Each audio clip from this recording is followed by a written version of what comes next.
ప్రియాంక గాంధీ తెలంగాణ పర్యటన రద్దయింది. రేపు చేవెళ్లలో ప్రియాంక గాంధీ సమక్షంలో 500కే గ్యాస్ సిలిండర్, 200 యూనిట్ల ఉచిత విద్యుత్ స్కీమ్లను ప్రారంభించాలని ప్రభుత్వం నిర్ణయించింది. చివరి నిమిషంలో ఆమె పర్యటన రద్దు కావడంతో 2 గ్యారెంటీల అమలుపై ఎలా ముందుకెళ్లాలనే దానిపై ప్రభుత్వం మల్లుగుల్లులు పడుతుంది.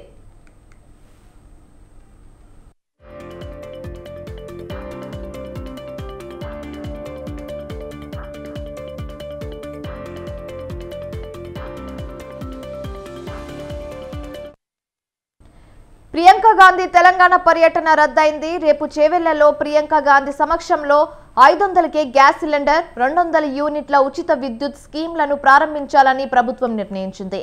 అయితే చివరి నిమిషంలో ఆమె పర్యటన రద్దు కావడంతో 2 గ్యారెంటీల అమలుపై ఎలా ముందుకెళ్లాలనే దానిపై ప్రభుత్వం మల్లగుల్లలు పడుతుంది. ఇక ఇదే అంశం మీద పూర్తి సమాచారం మా ప్రతినిధి రాజు ఫోన్ ద్వారా అందిస్తారు. రాజు, చెప్పండి.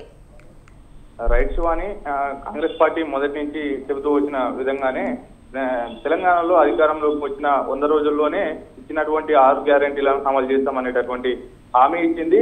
దానిలో భాగంగానే రెండు హామీలైనటువంటి ఒకటి మహిళలకు ఉచిత బస్సు ప్రయాణం, రెండవది ఆరోగ్యశ్రీలో 5 లక్షల నుంచి 10 లక్షల వరకు ఈ ఉచిత చికిత్స చేసుకునేందుకు కూడా వెసులుబాటు కల్పించింది. దాంతో పాటుగానే రేపు 27వ తేదీన చేవెళ్లలో భారీ బహిరంగ సభ ఏర్పాటు చేసి ప్రభుత్వం అటు కాంగ్రెస్ పార్టీ ఎంపీగా ఉన్నటువంటి దాంతో పాటుగానే ప్రియాంక గాంధీ ఏఐసిసి కార్యదర్శిగా ఉన్నారు. ఆమెను ఆహ్వానించి ఈ యొక్క 2 పథకాలను కూడా తెలంగాణలో అమలు ప్రకటించాలనేటటువంటి భావనలో మొదటి నుంచి కాంగ్రెస్ ప్రభుత్వం కూడా ఆలోచనలు చేసింది. దానిలో భాగంగానే ఏర్పాట్లు కూడా పూర్తి చేసింది. కాకపోతే చివరి నిమిషంలో ఇది ప్రభుత్వ కార్యక్రమం కాబట్టి తెలంగాణలో ఉన్నటువంటి ప్రస్తుతం కాంగ్రెస్ పార్టీ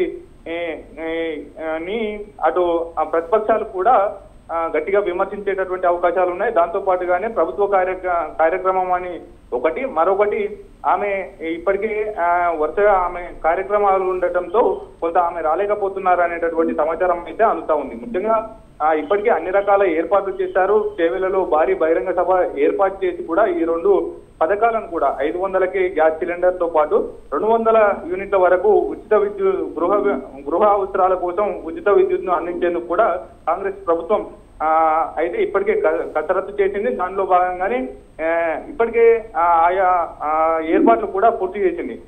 అటు గ్యాస్ ఏజెన్సీలతో పాటుగా నేరుగా ఇప్పుడు ప్రస్తుతం ఉన్నటువంటి గ్యాస్ ఎంత ధర పడుతుంది, దాంట్లో ప్రభుత్వం ఎంత వెచ్చించాల్సి ఉంటుంది, 500 రూపాయలు ప్రజలు మీద భారం పడితే రిమైనింగ్ అమౌంట్ మొత్తం తెలంగాణ ప్రభుత్వం భరించాలనేటటువంటి అంశాలను కూడా ఇప్పటికే ప్రభుత్వం అన్ని రకాల ఏర్పాట్లు చేసింది. ఇప్పటికే ఏజెన్సీల అకౌంట్లలో కూడా డబ్బులు వేయడం, నిధులు విడుదల చేయడం అనేది జరిగింది. దాంతో పాటుగానే ఇటు గృహ విద్యుత్కి 200 యూనిట్ల వరకు ఉచిత కరెంటుకు సంబంధించి కూడా మొన్న తెలంగాణలో కాంగ్రెస్ పార్టీ అధికారంలోకి వచ్చిన అనంతరం కూడా ప్రజాపాలన ద్వారా ఈ యొక్క దరఖాస్తులను అప్లై చేసుకోవాల్సిందిగా కోరింది. ఆ నెంబర్ తో పాటుగానే కరెంటు సంబంధించినటువంటి కరెంటు మీటర్ నెంబర్ ను కూడా అందులో వారు అధికారులు వచ్చి సేకరించారు. అయితే పూర్తి స్థాయిలో ఈ యొక్క అధికారులు ఈ యొక్క సమాచారాన్ని సేకరించారు. పూర్తి స్థాయిలో రేపటి నుంచే ఈ యొక్క పథకాలను కూడా అమల్లోకి వస్తాయి. ముఖ్యంగా ఈ యొక్క పథకాలకు పెద్ద ఎత్తున ప్రకటనలు అదే విధంగా కూడా ప్రచారం జరగాలనే విధంగా కూడా పెద్ద ఎత్తున చేవెళ్లలో బహిరంగ సభను నిర్వహించారు. దీనికి ఏఐసిసి అగ్రనేతగా ఉన్నటువంటి ప్రియాంక గాంధీని ఆహ్వానించారు. అయినప్పటికీ కూడా ఆమె చివరి నిమిషంలో కూడా ఆమె పర్యటన రద్దయిందని చెప్పుకోవాలి. ఇవన్నీ ముఖ్యంగా ఏది ఏమైనప్పటికీ రేపు ఆమె వర్చువల్ గా హాజరయ్యేటటువంటి అవకాశం అయితే కనిపిస్తా ఉంది.